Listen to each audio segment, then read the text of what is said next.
We're going to talk about one of the living institutions in college basketball. The legend. Okay, Coach Aric Del Rosario is now coaching Perps. Okay. The Perps. Now a lot of the fans now don't know yung history ni Coach Aric. He made UST such a powerhouse in the 90s. It's as if they could not lose a championship when he was coaching. Yeah, so that's four straight for UST. Four. So, and you know, it's as if they couldn't lose. And you know, Aric has a certain magic touch. He coached Pampanga in the NBA. They won a championship that first year. So before I dish out my my little mini history lesson, why don't you tell me? Tell us, Tito Why don't you tell me ano na ginagawa ni Coach Aric ngayon for the Perps? And why are they doing well? I think it's confidence, basically. He gives them confidence. Yeah, the fact that you have a legend at the helm, and then you have all this, because let's face it, Perpetual Help in the past 3 years, they've been the laughing stock of the They need help. NCAA. Yeah. And there's no better help than as get- compared to bringing in someone who has very little experience, but maybe he's X and O driven.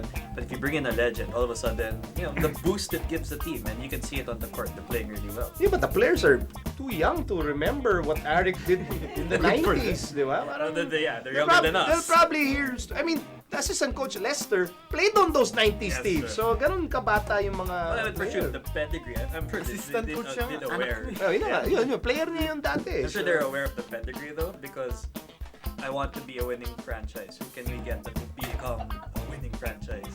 Ano ginagawa ni Coach Aric sa Perps? Why is it working? Pag nanonood ako ng NC, nandun lang siya sa may dulo ng bench, sa may dugout, nakaganyan. Kala mo, bodyguard dun sa Pinaris eh. Sa tao lang dun. So, pero pagka nagkakamali na yung Perps, na. Dumaganyan na siya. Nagtataas na ng t-shirt. Akala niya siguro sa NBA pa siya. Sa NBA pwede yung mga ganun. Pero you can't deny na Coach Aric, kahit sang team siya pumunta, palaging in contention yung team na kinukoach niya. Well, we can't deny na maganda yung system niya. Tapos yun na, as Adrian said, nabibigyan niya talaga ng confidence yung mga players niya. Just like si Coach Agustin, medyo pareha sila ng system, pero ngayon lang mas lay low na si Coach Aric kesa nung mga UST days niya and Pampanga days niya. Kasi naalala ko pa, bata ako. Grabe yun. Iba talaga yun. Grabe talaga. May hatakan sa mukha. Player na pa yun, papakita ng sarili. Ikaw, Chuck, what do you think of Coach Aric's magic? Well, parang si Coach Aric ngayon unleashed siya eh. Kasi past few years, Unleashed? parang Aric parang di ba unleashed. playing lang siya, assistant coach siya for the different teams ngayon. Alam mo si Coach Aric, parang siya si Bane. Iba yung driven by Bawal spoiler ha, di ko pa napapanood.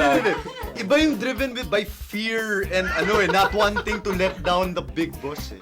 Parang that's something that really, I guess, that drives the players of Perpetual. Kasi who wants to piss off Aric Del Rosario? I think it's that angry lolo style. Yes. Di ba?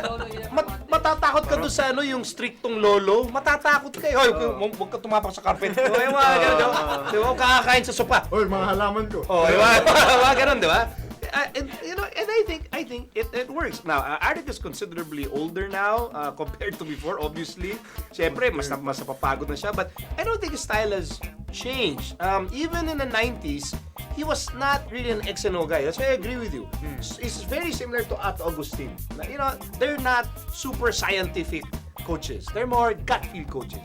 They're old school. Yeah, old school. Right along the mga baby... No, they're old actually. So, but They're from the old school. And they're old. So, but it's right along the lines of Baby Dalupan na it's gut feel. Diskarte. There's no... Like, if you ask him to explain, bakit ito yung ginawa mo? Parang yun yung tama at the time eh. It's not because of In-game, yung mga in-game adjustment, hocus-pocus, kaya that's gut feel. There's no textbook that will teach you these things. Now, si Aric style niyan ever since, he will get deputies. And then today, it's his son, si Lester. Naalala ko si Lester. Parang good cup, bad cup. Hindi naman. Parang I think the younger guys will take care of the nitty-gritty. Back in the day, nung nasa UST siya, he had Pinky Favis, who eventually became a champion coach. and Dong Verhere, who also eventually became an NCAA champion coach. So, And magaling mga ano talaga, these are X and O. Same.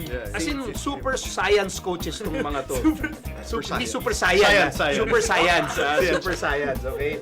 And I'm just happy to see Coach Aric because I have so many fond memories of Aric coaching kasi talo nila lagi ang Lasal. Kaya nga dapat si Coach Aric nasa Ateneo Hall of Fame yan. Kasi hindi siya matalo-talo ng Lasal nung araw. You think hindi ba mapapagod si Coach Aric with the the pace of the game and the kasi ang bilis sa laro sa NC. Well, I think that's why Jen's saying that you see him stand there and then a lot of it is delegated to his assistants. He's saving himself for the right moment. The Aric bomb, the Aric magic bomb. He will explode. Explode! No, tapos lalakad lang nakagano'n pamayo. But he's in shape, ha? I mean, I saw the picture. Parang ako lang eh. Nahiya nga ako eh. Balita ko nag-ano rin ikaw yun eh. Patakbo. I mean, he's probably 120 years old. Not bad, ha? Okay, Coach Aric, ha? And Coach Aric has seen it all. I mean, he's been a winner at all levels. Champion All the sa various leagues. champion sa UST. Sa Alaska, he was part of that Grand Slam team. He was an assistant coach for Tim Cohn for many years. So, he knows what success is all about. You know that. You're an Alaska fan. Ito lang, one of my favorite memories ni Coach Aric. Never ko ma-distinguish kung... Kasi parati akong nililito kung siya o si Jolie pa. Dati ever since nung bata pa ako. Akala ko ba coach natin? I can actually understand that. Pareho sila naging mga league commissioner. Yeah. I can understand it because they both go nuts the same way in the pretty game. much. Because they're so passionate. They're both parang grandfatherly. They're old school. Sila yung parang malaman, ma-distinguish mo sino si Jolie pa. Sige, ano? Tingin ka lang sa gitna ng mukha niya. Kung sino mas malaki. Si Jolie pa. Well, but that's fine because everyone refers to Jolie pa as the nose. The nose. So alam nila yan.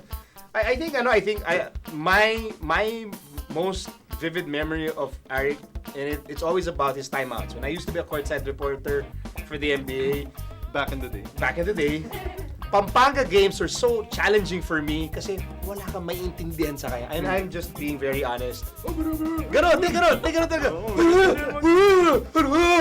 Okay ka lang, coach. Hindi, ganun talaga. 3 years old pa lang ata.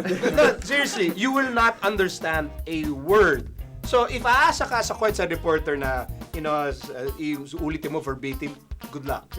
So, I think doon yata nahasa yung imagination ko yun. And I'm going to... Painting a picture And na I'm lang. going to confess it now sa For the Win. That entire year with Aric sa Pampanga, nag-invento lang ako ng mga courtside report. I think doon nagsimula yung natuto ako magsulat, di ba? Natuto ako mag-isip, ano kaya sinabi Tsaka niya? kailangan na mag-analyze ng laro talaga. Ito Lalo yata. na pag sa Pampanga yung game, ang ingil. And I have Coach Aric to thank, for developing my basketball imagination. So, Coach Aric, you had the magic at maraming salamat. Aric Bomb!